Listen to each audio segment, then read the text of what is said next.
Have you ever stopped to think about what really happened to the famous Tower of Babel? After all, who built it, and where exactly was it located? This is one of the greatest mysteries of biblical history, and the truth might be more surprising than you imagine. While many believe this story is nothing more than an ancient myth, others see in it a profound lesson about power, ambition, and the consequences of challenging the divine. But do we really know the whole truth? Maybe what we've been told isn't exactly how it happened. And what if there's more to this story than we've been led to believe? Get ready to uncover the hidden secrets behind the Tower of Babel and discover why this epic construction still resonates today. The Tower of Babel has always been shrouded in mystery, hasn't it? Many believe it hides secrets that few have dared to unravel. But did you know that the term Tower of Babel doesn't even appear in the Old Testament? That's right, it's one of those details that most people overlook. Despite this, the curiosity surrounding this construction remains alive, almost like a riddle waiting to be solved. When we talk about Babel, confusion seems almost inevitable, but it's this very confusion that makes the story so intriguing. Imagine the scene, a group of people deciding to build a tower that would touch the heavens, in an almost defiant attempt to reach God. The idea that humanity could achieve the divine with its own hands is, to say the least, bold, if not pretentious. But behind this ambition lies a lesson that few realize: the relentless pursuit of power and the attempt to centralize control. This desire for unification, to create something grand, bears a striking resemblance to some attitudes we still see today, doesn't it? The truth is that, no matter how much we try to unravel the mysteries of Babel, we end up discovering that this tower is much more than a simple construction. It represents a state of mind, a mentality that still permeates human actions. In our own lives, how often do we try to build towers that elevate us above others? Whether in careers, relationships, or even small personal projects, the temptation to reach the impossible is always present. And thus, without realizing it, we find ourselves recreating Babel in our own contexts.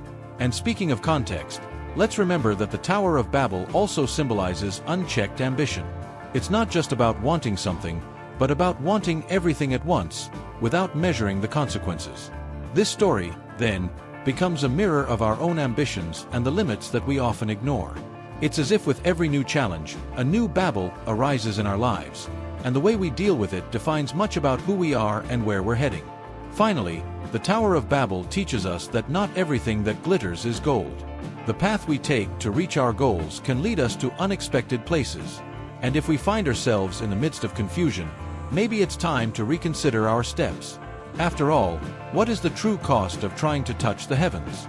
And it's precisely in this reflection that we begin to understand what led to the foundation of Babel. After the flood, the world needed to rebuild, and humanity, still in shock from the devastating events, sought ways to rise again. In this scenario, the idea of founding a city that would unite all people emerged, directly defying God's order to spread across the earth. Babel, which would later become the famous Babylon, was born from this need for centralization, an attempt to keep everyone under one roof. This decision, however, reveals much more about the human spirit than meets the eye. Nimrod, the founder of Babel, is an intriguing figure, known for his strength and power. He not only founded the city but also planted the seeds of a civilization that sought to break free from divine directives. The construction of Babel can be seen as a reflection of the attempt to create an independent world where man, not God, was the center. And how often, in our own lives, do we seek this same independence? The foundation of Babel is a reminder that the quest for absolute control can be both a strength and a weakness. The decision to unite in Babel, instead of spreading out as God had ordered, wasn't just a matter of geography. It was a declaration of intent, an act of rebellion against what had been established. And this rebellion, so present at that time, still manifests today. How often do we ignore advice, rules, or orders that we know are best for us, simply because we want to do it our way? Babel is the symbol of this uncontrollable desire to follow our own path, even if it leads to ruin. But beyond disobedience, the foundation of Babel also speaks to us about unity. This desire to stay together, not to disperse, has its roots in fear and insecurity. When we feel threatened or insecure, the tendency is to seek the comfort of the crowd, the collective. Babel represents this need to feel safe, but at the same time, it exposes the vulnerabilities that arise when trust in something greater is abandoned. Thus, Babel is not just a city but a state of mind that reflects the conflict between divine dependence and human self-sufficiency. This foundation marks the beginning of a story that would unfold in events that would change the course of humanity. As the city grew, so did the ambition of its inhabitants, culminating in the construction of the Tower of Babel. This story makes us think, to what extent are we willing to go to achieve our desires? And it is precisely on this fine line between ambition and prudence that the construction of the Tower of Babel plays out. The construction of the Tower of Babel is undoubtedly one of the most fascinating passages in the Bible. Just imagine, a people determined to erect a structure that would reach the heavens, using clay bricks and bitumen, materials that were common in the region due to the lack of stones. This detail might seem insignificant, but it reveals a lot about the determination and ingenuity of that people. When resources were scarce, they didn't hesitate to use what they had on hand, showing that human will can overcome even the harshest adversities.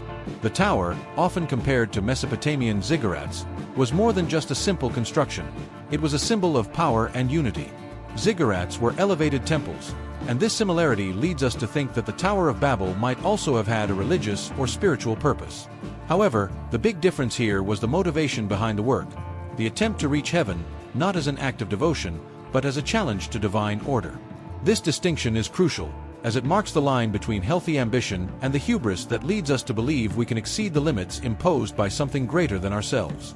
Want to dive deeper into biblical themes like this? Check out our exclusive ebook in the comments. It offers detailed analysis and spiritual reflections that complement this video. Don't miss out. Download your copy now. It's interesting to note that despite the grandeur of the work, we don't know exactly how many levels the tower had. What is known is that regardless of the height, the goal was the same: to centralize power and achieve symbolic immortality. In our daily lives, how often do we build our own towers, believing they will protect us from the uncertainties of the world? Whether investing in careers, relationships, or projects, the attempt to reach the top can often blind us to the risks involved in this journey. But as impressive as the tower was, the choice of materials reveals a certain fragility. Clay bricks and bitumen, although practical, didn't offer the same solidity as stones. This choice makes us think about the quality of the foundations we use to build our own lives. Are our foundations truly firm, or are we, like the Tower of Babel, building something grand on an unstable base? This is a reflection that we all should make, especially when we find ourselves in the midst of major undertakings or important decisions. The construction of the Tower of Babel, despite its grandeur, was destined to be interrupted. And this interruption didn't come because of structural failures, but because of divine intervention that aimed to prevent human ambition from surpassing the established limits. And so, the tower, which was a symbol of unity, ended up becoming a landmark of division, leading to the confusion of languages. It is here that the consequences of this work begin to unfold, setting the stage for what was to come next. The construction of the Tower of Babel, despite its grandeur, ended up becoming a symbol of human disobedience. God, observing the audacity of men to challenge the heavens, decided to intervene decisively. The confusion of languages was God's response to the unbridled ambition of men who believed they could achieve the unattainable. This intervention not only interrupted the construction but also scattered humanity across the earth, creating the linguistic and cultural diversity we know today. It's interesting to note how a single action can trigger such profound and lasting changes. This confusion of languages, besides frustrating the plans for unification, brought to light a reality that perhaps wasn't in the original plans of the builders: the impossibility of absolute control. When everyone spoke the same language, communication flowed, and cooperation was simpler. But by diversifying the languages, God not only broke the unity of the people, but also created barriers that forced humanity to reinvent itself. This lesson is clear: total control, whether over people, projects, or even destinies, is an illusion that can collapse at any moment. From this event onward, the world would never be the same. The forced dispersion of peoples resulted in the formation of different nations, cultures, and, of course, languages. This diversity, which could be seen as a curse, ended up being a blessing in disguise, as it allowed humanity to explore different paths and create a rich and varied cultural mosaic. This is an important reflection. Often, what seems to be a punishment or a difficulty can, in fact, open doors to new opportunities and discoveries. But the Tower of Babel also warns us about the dangers of uncontrolled ambition. The attempt to centralize power, to build something that touched the heavens, was what led to the downfall of the builders. In our lives, how often do we get carried away by the thirst for power, success, or recognition, ignoring the signs that we are crossing limits? The story of Babel teaches us that by trying to reach the unreachable without measuring the consequences, we may end up losing what we've already achieved. Finally, the consequences of the Tower of Babel go beyond the simple confusion of languages. They mark the beginning of a new era for humanity, where diversity becomes the norm and the quest for mutual understanding a constant challenge. This linguistic and cultural diversity, born from the dispersion of Babel, set the stage for future civilizations and shaped the world as we know it today. And it is with this new perspective that the story of the Tower of Babel leads us to reflect on how we deal with the consequences of our own actions. What will you do with this new knowledge? The story of the Tower of Babel is a reflection of our own choices and ambitions. Are we building on solid foundations or following a risky path? Think about it and apply the lessons learned. Subscribe to the channel and turn on notifications to continue exploring fascinating topics. Understanding the past is essential to building a better future. See you next time.